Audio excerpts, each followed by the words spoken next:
Hello students, how are you all? I hope so you all are fine. Now kids, we completed our syllabus, right? हम लोगों ने हमारा revision भी start हो गया है, right? I already explained you two revision, right? In today revision session number 3, I am going to explain about subjective. मैं आपको क्या explain करूँगी? Subjective में, right? Subjective की paper style कैसी है? Question number 1, answer the following question as per instructions. मतलब मैंने आपको कोई भी question पूछूंगी, according to instruction आपको उसके answers देते जाना है, right? I can give you like write few types of roots. Roots are ROOTS. Roots. Name 8 planets. How many organ systems are there, right?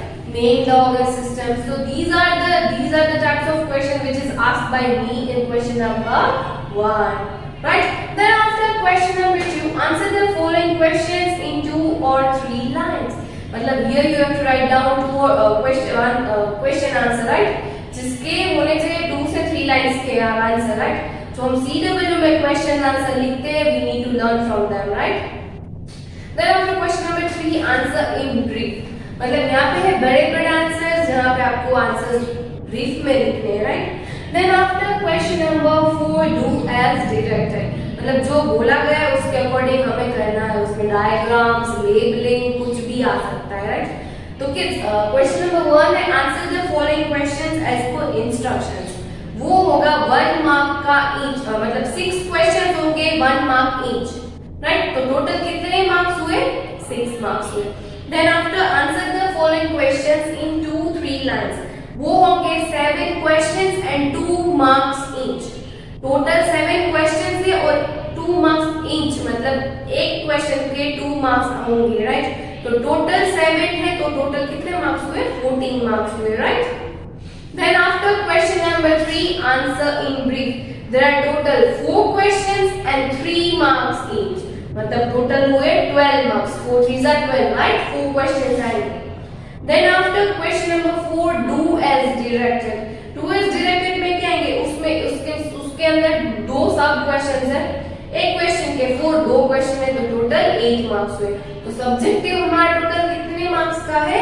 40 marks का. मतलब 6 plus 14 मतलब 20, 20 plus 12 मतलब 32 plus 8 40. Done. तो ये थी हमारी सब्जेक्टिव की paper style.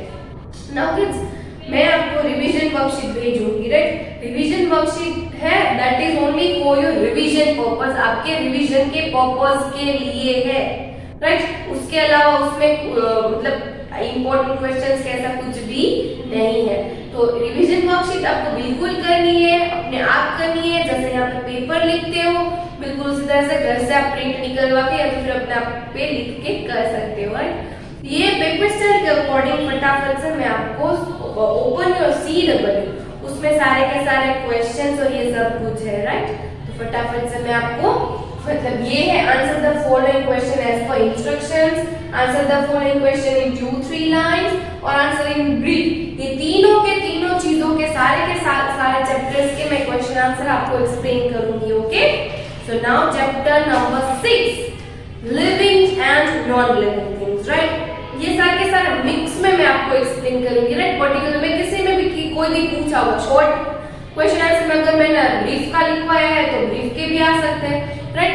Then after as per the instruction, तो इंस्ट्रक्शन वाले भी इसमें कवर हो जाएंगे. तो फटाफट से देख लेते हैं चैप्टर नंबर 6 के question number 1. Why do living things need food? How plants and animals gate their food? Living things को क्यों फूड की जरूरत होती है और प्लांट्स और एनिमल्स को किस तरह से फूड मिलता है, right? Living things need food to live. जिंदा रहने के लिए फूड की नीड होती है. Food provides energy to work and grow. Food से क्या होता है? हमें मतलब हमें एनर्जी भी मिलती है और हम ग्रो भी होते हैं, right? Plants make their food own in the presence of air, water and sunlight. Plants जो है वो अपना फूड कैसे बनाता है? प्लांट्स जो है वो अपना फूड बनाता है सनलाइट की प्रेजेंस में, वाटर और एयर की भी उसको नीड होती है. एनिमल्स ईट प्लांट्स और the flash of other animals. Animals जो है वो दूसरे एनिमल्स का फ्लैश भी खाते हैं और प्लांट्स को भी खाते हैं, राइट? तो ये सारे के सारे फूड की नीड होती है. Number 2, give one example of movement in plants. Plants में किस तरह की मूवमेंट होती है उसका एग्जांपल लेना, right.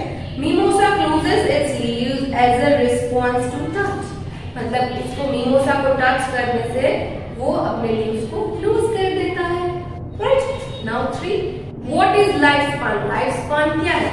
What is the life span of a butterfly? Butterfly का लाइफ स्पान क्या है? All living things live up to a certain age called the lifespan. कोई भी लिविंग थिंग एक सर्टेन एज तक वो जिंदा रहता है, राइट। इसको क्या बोलते हैं? उसका पर्टिकुलर एक लाइफ स्पान बोलते हैं, राइट। जैसे कि डॉग होते हैं वो 12, 14, 10 इयर्स तक जिंदा रहते हैं।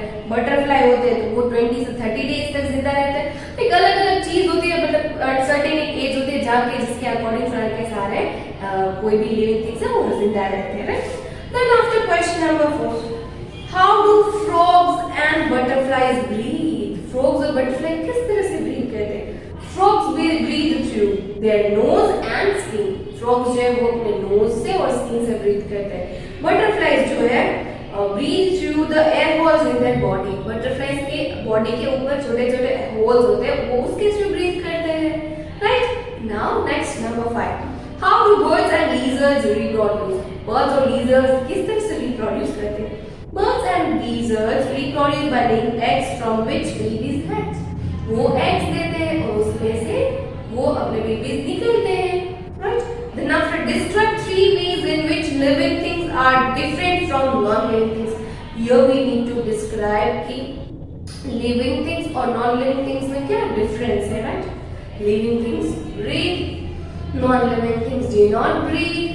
Living things grow, non-living things do not grow. Living things feel, non-living things cannot feel, right? Then after question number 2, explain growth in living things with suitable examples. मतलब हमें explain करना है कि living things का growth किस तरह से होता है वो with one good example, right? Living things can grow and change. Living things grow भी होते हैं, उसमें changes भी होते हैं, right? 1 month का बेबी कैसा होता है, हम कैसे लगते हैं, तो सारे के सारे मतलब लिविंग थिंग्स में टोटली ग्रोथ होते हैं, उसके साथ साथ चेंजेस भी होते हैं। टीथ नहीं होते हैं, हेयर नहीं होते हैं, नेल्स नहीं बड़े हुए होते हैं, हाइट नहीं हुई होती है, तो ये सारी की सारी चीजें जो होती है तो लिविंग थिंग्स को मतलब चेंज करती है और ग्रो भी करता है। A kitten grows up to become a cat. A puppy grows up to become a dog. When a seed is planted in the ground, it soon grows into a plant. A big tree was also once a small plant. कोई भी seed होता है, कोई भी plant होता है तो सबसे पहले तो सीड होता है, फिर प्लांट में कन्वर्ट होता है, प्लांट देन आफ्टर ट्री में कन्वर्ट हो जाता है, right. Then after question number 3, explain what is reproduction with suitable example. Reproduction क्या है? We need to give one example to explain reproduction, right? Living things can produce more of their kind.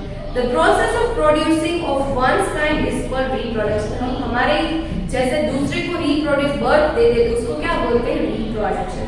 Animals such as cows, dogs, elephants and mice give birth to babies. ये सारे के सारे reproduce कौन करते हैं? Cow, dogs, elephants, mice, right? अपने babies को अपने जैसा ही बच्चा देते। कभी सोचे गांव ने डोंगी को बर्थ दिया, डोंगी ने हॉर्स को बर्थ दिया, नहीं, जो भी रिप्रोड्यूस होता है वो अपने ही काइंड के बच्चे को प्रोड्यूस करता है। Then after describe how living things can feel changes in their surroundings. Living things होते हैं वो अपने आजू-बाजू में किस तरह से फील करते हैं अपने सराउंडिंग में, right? Like a living things can feel changes in their surroundings. Animals can see with their eyes. हम सारे के साथ चेंजेस को देख सकते हैं, स्मेल कर सकते हैं, नोज के थ्रू, राइट, सुन सकते हैं, ईयर्स के थ्रू, टेस्ट कर सकते हैं, टंग के थ्रू, टच से फील कर सकते हैं, राइट, और स्किन के थ्रू हम फील कर सकते हैं। Plants can also feel changes around them. सारे प्लांट्स जो होते हैं वो भी फील चेंजेस करते हैं उसके आजू बाजू में, राइट। तो इसके अकॉर्डिंग हम सारे के सारे मतलब सराउंडिंग के चेंजेस को फील कर सकते हैं, राइट। तो यहाँ पे मतलब ये तीनों के तीनों क्वेश्चंस का मैंने आपको चैप्टर नंबर 6 का एक्सप्लेन किया, right. Now I am going to start chapter number 7। कौन सा है chapter number 7? Parts of a plant, right. उसमें भी ये सारे के सारे तीनों क्वेश्चंस एक्सप्लेन करूंगी, right. Number 1, What are the functions of stems of plants? कौन से functions है plants के stem के?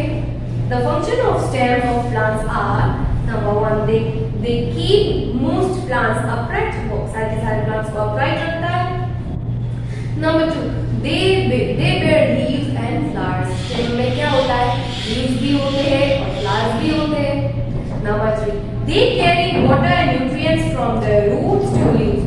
वो सारे के सारे प्लांट्स जो होते हैं, मतलब पूरा का पूरा प्लांट होता है, उसमें वो न्यूट्रिएंट्स भी पहुंचाता है और पानी को भी एब्जॉर्ब करके रखता है, पानी भी पहुंचाता है, right.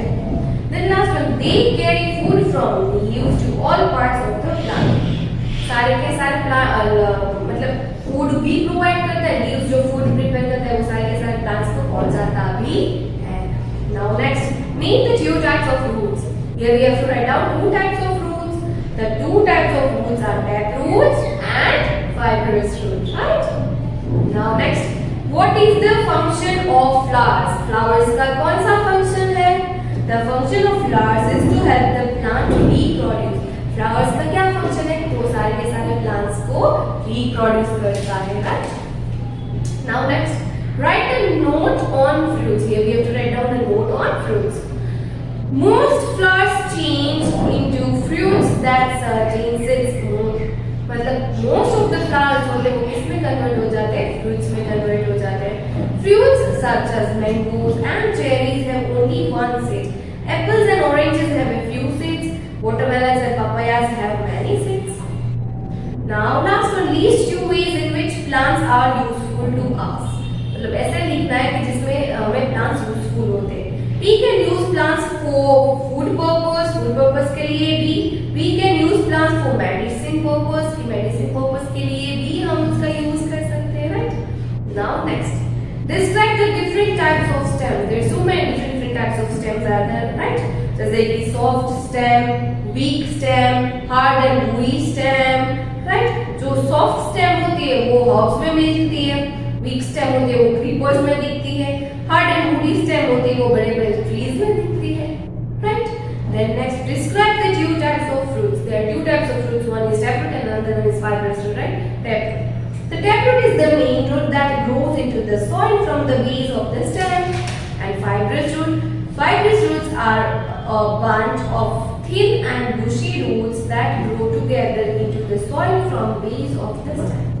Done? Now last one. Write a note on the leaf and its functions.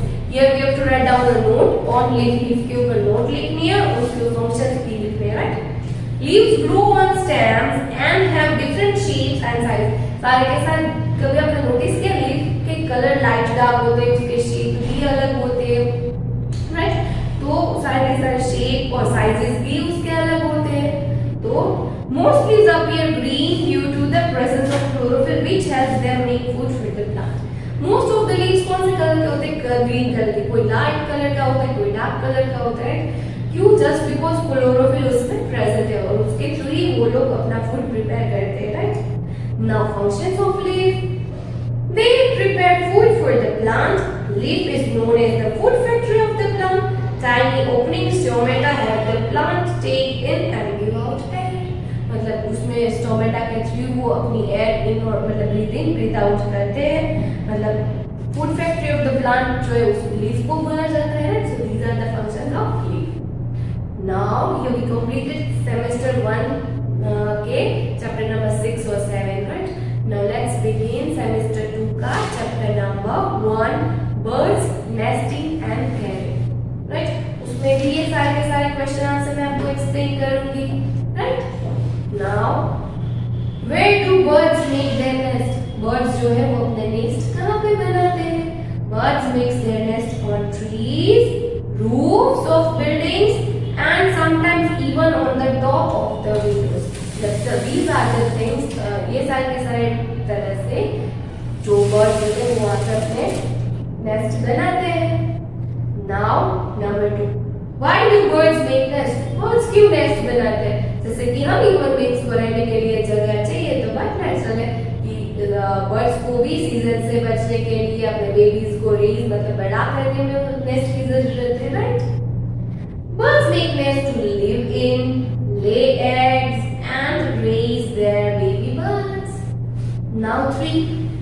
Where does a woodpecker make its nest? Woodpecker अपना nest कहाँ पे बनाता है? A woodpecker makes its nest on a tree. वो tree के ऊपर.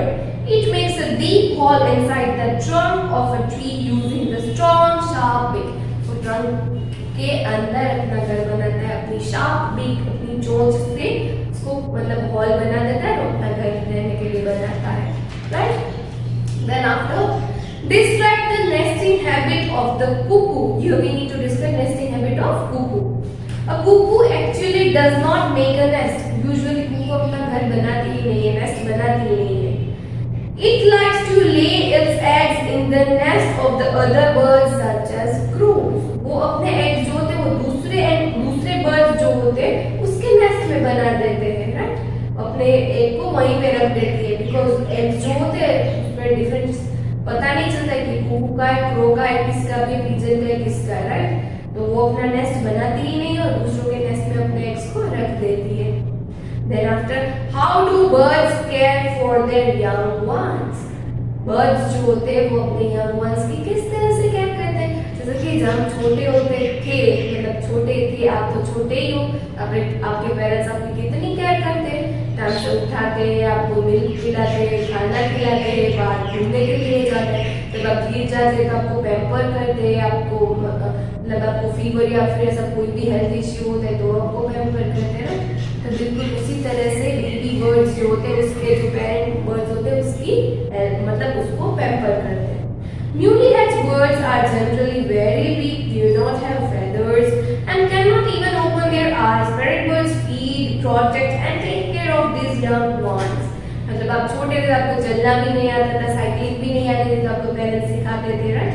तो बिल्कुल उसी तरह से जो बेबी बर्ड्स होते हैं उसके पास फेदर्स नहीं होते, उसकी आईज भी ओपन नहीं हुई होती, बहुत छोटे छोटे होते हैं, तब वो उसकी हेल्प मतलब उसको सारी की सारी चीज़ों में हेल्प करते, मतलब उसको फीड करते हैं, खाना खिलाते हैं, उसको फिर आइज आती है मतलब उसको उड़ना सिखाते हैं फेदर्स आने के बाद, राइट?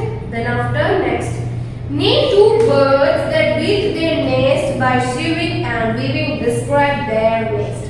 ऐसे 2 birds को लिखना है जो अपने नेस्ट को सीव करते हैं और वीव भी करते हैं, राइट?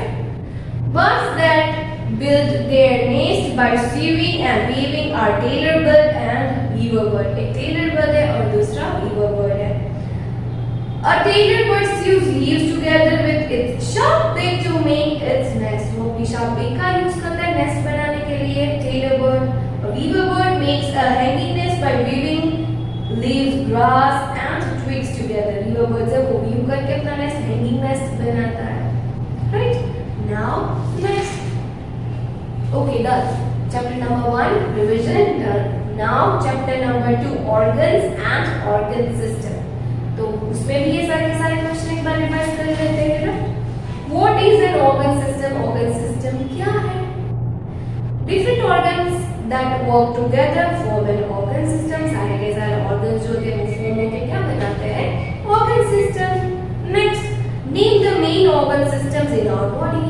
कौन-कौन से main organ system हमारे body में? Skeletal system, muscular system, respiratory system, digestive system, circulatory system, nervous system and excretory system. Next, how do oxygen and digested food reach all parts of the body? हमारे body में oxygen और सारा का सारा digested food होता है वो हमारे बॉडी में किस तरह से पहुंचता है? Oxygen and digested food reach all parts of the body through blood. ये सारी की सारी चीजें हमारे ब्लड के थ्रू एक जगह से दूसरी मतलब पूरे के पूरे बॉडी में फैलती है, right? Then after, how does the respiratory system help us breathe? Respiratory system हमें किस तरह से breathe करने में help करती है? The respiratory system helps us to breathe. Inhaled air enters through our nose and passes through the windpipe into the lungs. The exhaled air मतलब carbon dioxide is breathing out मतलब nose के through हम breathe in करते हैं वो lungs में पहुंचता है और फिर उसी के थ्रू हम inhaled air भी exhaled air भी बाहर निकाल लेते हैं, right? Next, what is the functions of the excretory system? Excretory system की function क्या है? The functions of the excretory system is to remove waste substances such as urine from the body. Excretory system मतलब हमारी body में जो waste material भरता है ना, यूरिन और ऐसा कुछ हमारी excretory system. Right? Now next, describe the two organ systems that give shape to the body and help us move. ऐसे हमें डिस्क्राइब करना है दो ऑर्गन सिस्टम्स जो हमारी बॉडी को शेप देती है, right? The two organ systems that give shape to the body and us move are the skeletal system and muscular system. Skeletal system से हमारी बॉडी को शेप मिलता है और muscular system से हमारी बॉडी इजीली मूवमेंट करती है, right? The skeletal system is made up of the bones. It gives the shape and support to the body. The muscular system is made up of the muscles that are attached to the bones. Muscles attached to the bones help us move different parts of the body such as hands and legs. Now next, describe the digestive system. हमारी body में जो food digest होता है उसकी system हमें यहाँ पे describe करनी है.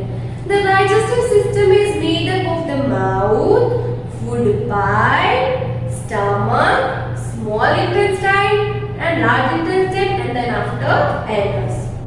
It breaks down the food that we eat into simpler form. These food gives us energy to study, work, play and जो कोई भी खाना खाते हैं वो एक छोटे छोटे पीसेस में कन्वर्ट हो जाता है और वो हमारी बॉडी में क्या प्रोवाइड करता है, एनर्जी देता है वर्क करने के लिए, प्ले करने के लिए, राइट? तो ये सारी चीजों के लिए डाइजेस्टिव सिस्टम हमारे लिए बहुत ही इंपॉर्टेंट है. Then after next, how do we know when we should eat or when we should sleep? हमें कैसे पता चलेगा कि हमें कब सोना है, कब खाना खाना है, मतलब हमें नींद आ रही है, हमें भूख लग रही है. The nerves take messages to the brain when our stomach is empty and when our body is tired or when it needs rest. In this way, we know when we should eat or when we should sleep.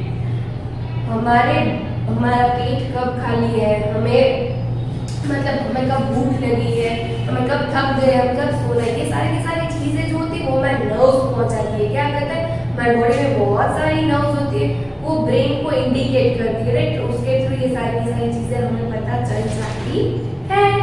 Done kids? सो यहाँ पे मैंने आपको कौन सा chapter explain किए? मैंने आपको chapter number 6, chapter number 7, chapter number 1 and chapter number 2. Now I am going to revise you again all the thing in next session.